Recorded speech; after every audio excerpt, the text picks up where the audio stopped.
mga kababayan, ma'am sir, this is Jam the Filipino channel ng inyong pong lingkod. So today is January 24, 20, 25, 26. Tayo ngayon ay papunta dyan yan sa may Banaba Street, Sembo, Taguig. At dadalhin po natin yan sa may Discovery Suite, sa may EDD Avenue, Ortega Center,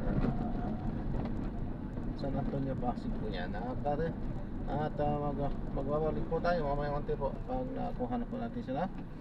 Disclaimer lamang po ang content po natin ay kalsada at hindi ang passenger. Kaya nga naman, sakali man po na may marinig kayo mga pangalan ng lugar, pangalan ng tao, pangalan ng organizations, government o private man yan, ay wala pong kinalaman ng channel na ito at wala pong pinapatungkulan. Lahat po ng pinag-uusapan dito ay pawang dito lamang po yan sa loob at wala pong pinapatungkulan sa labas. Okay po, magbabalik po tayo mamaya konti pag nakuha na po natin itong ating susunod na mission. At samantala, makinig tayo ng mga nagbabagang balita at mga talakayan habang tayo ay papunta doon sa ating pick-up area. Parang gumagalaw yung tulay, gumagalaw-galaw. Parang natakot tayo binakot. Parang na-beep yung sinabi nila. Oo, natakot tayo. Dito, wala kami. Ito. Natakot tayo. Nakaga ako, guguho. Ngayon ako nakakita ng tulay na gumagalaw. Nakikita nyo naman, hindi ba yung pag-umanan? It's a bridge and a roller coaster. How do you believe it? Nakakatakot talaga. Pag naramdaman, kasi sinaanan namin na nasa bus kami. Kasi hindi namin naramdaman. Nung nasa bus kami, pero nung nasa dumagas na. Oo. Grabe. Talaga ako, malapit. Pero paano ayusin yan? Papaklasin ulit. Kailangan, muna kailangan i-retrofit. Kailangan, pura. Kasi, obviously, ano rin, dekada na yung igandihan yan. Yun, buga ako eh. Sa truck lang yun, ha? Oo. So, kailangan talaga. Pero ang nakagalit ka tayo lang, ang tagal na siya. Correct. Every, I'm talking about 20 years na yan ganyan.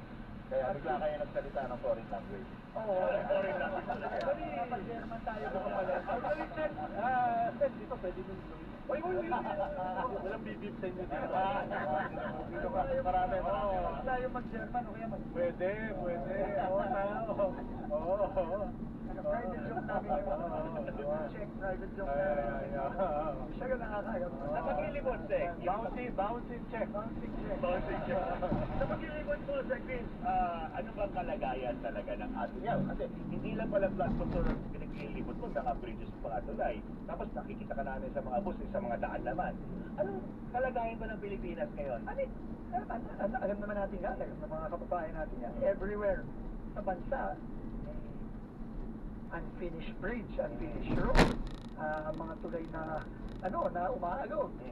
So, mga classroom na hindi pa tapos, it's all over. Kaya nga nung bago mag-New Year, kabilin-bilin ng PBBM. Once and for all, tapusin na natin lahat ng mga yan. Kaya yun ang gagawin natin. Kaya Maharlika, walang major rehabilitation ng Maharlika. Since the time pa ng tatay niya. Holy cow!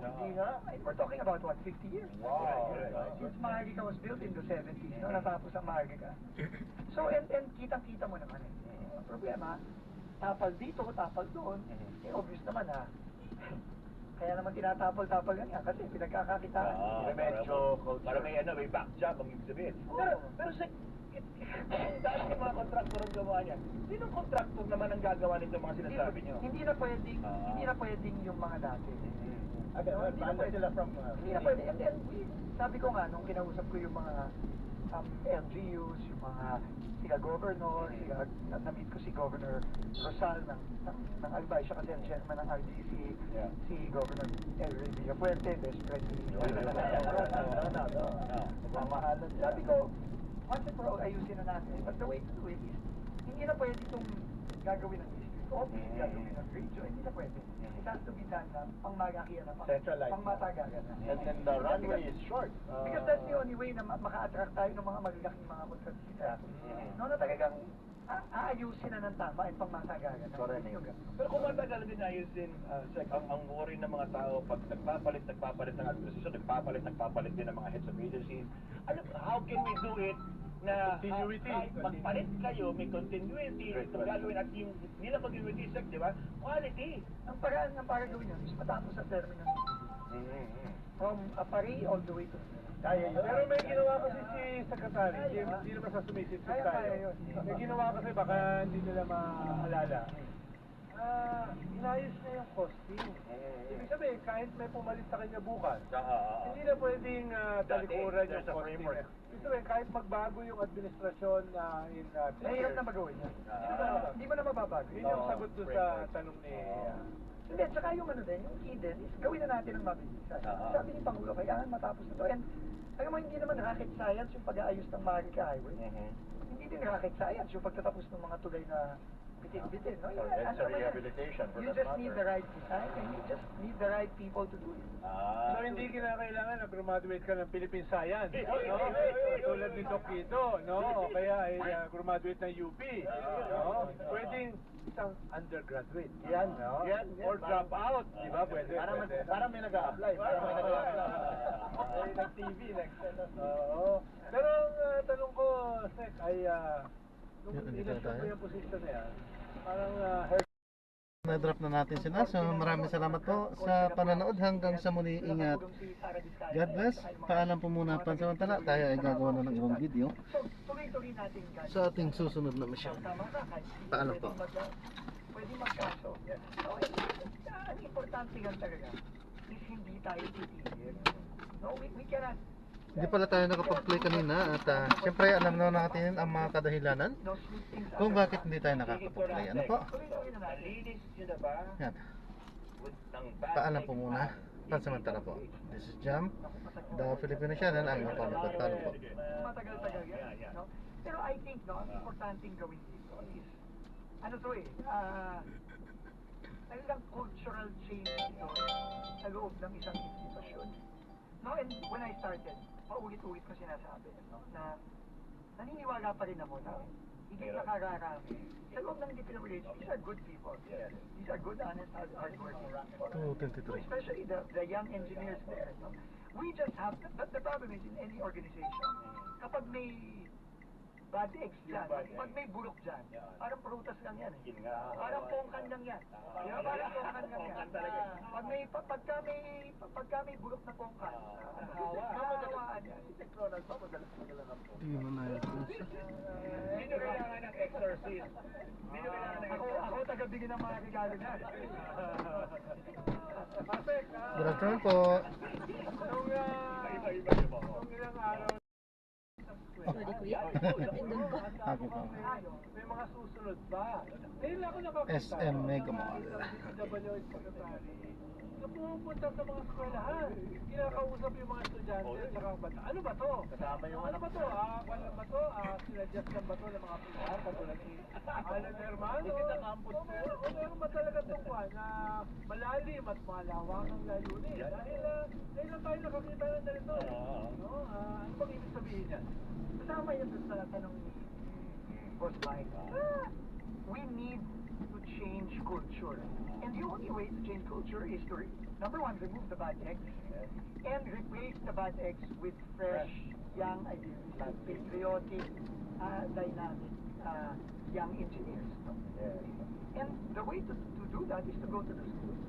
No, and alam mo ito, sasabihin ko sa inyo, nakakatuwa. Nung pumunta kami ng Mapua, which was our first job fair nung last week, in-expect namin mga 100-150 mag-a-apply. Kasi yun na sinabi sa amin ng career placement office. But we were pleasantly surprised. Almost 500, 490 class ang nag-apply. Isang square pa lang yun. No, mostly engineers, no? Kaya nakakatuwa. Itong generation natin ngayon, ng mga kabataan, Want to step up?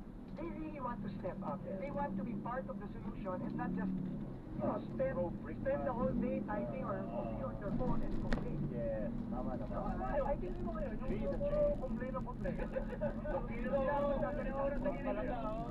Pag dito talaga, Kaya alam mo, hindi yung nakakatuwa. parang, itong mga ito, parang dahil sa nangyaring flood control scam, ayun, Yes. Nag-ano pa pala? Oo, tuwan-tuwa sila. No? Talagang ano, we were pleasantly surprised. And now, marami pa kami mapupunta. Sa PUP, pupunta kami sa ibang mga private institutions sa Metro Manila. At pupunta rin kami sa, in fact, ang daming mga SUCs na sumulat na sa amin, tulad ng, ito, matutuwa kayo, Bulacan State University. No? Yan Bulacan, ha? Yan Bulacan. The epicenter of all of this. No? Nagsabi sila, uy, marami din kami mga future engineers na gustong sumama. Well, dumaan kayo sa paaralan ng aking anak, mga data scientist naman, Opo. mga usap mo doon. Opo. Nakapag-picture ba? Blockchain naman ang pinag-usapan namin. Naalala nyo na nandito si Ombudsman Boying Remulla? Yes. Limandang. Oo nga. Bagong Aplikado. abogado. So, ito na-apply sa Ombudsman. It's a movement. Yun ang Oo. nakakatuwa. It's a movement. At 200 yata, tatanggapin na nila. Yeah. Dapat. And I think this is a testament to this generation. Na ano, hindi lang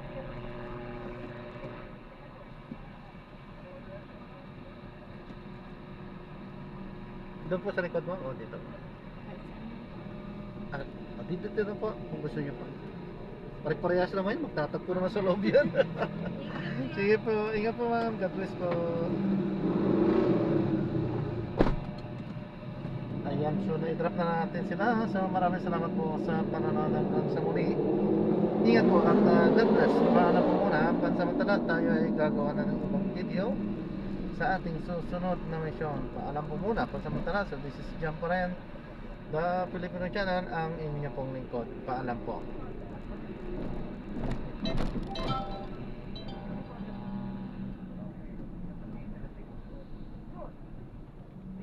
Naku po, heckled. nasa kabila yung ating isasakay. Naku. Nakakaawa. Hindi naman tayo yung mga unang-una, sika Bryce, sika Alcantara, sika Titi Mendoza. Hindi nag-MRT yun, kasi nakaraya. Diba, pero sa mga to, so, ang early question ko yun, sabi, Sir, pwede ba maggabas ka ng order ka? Huwag i-require Ayan, ko yung so paalam po, ayan, dinidire-diretso natin yan dahil pagbaba doon sa ating pinag-dropan ay diniretso natin dito yan sa may SM Megamall. Ayan, so maraming salamat po, God bless, paalam po at gagawa na po natin ibang video itong ating susunod na mission.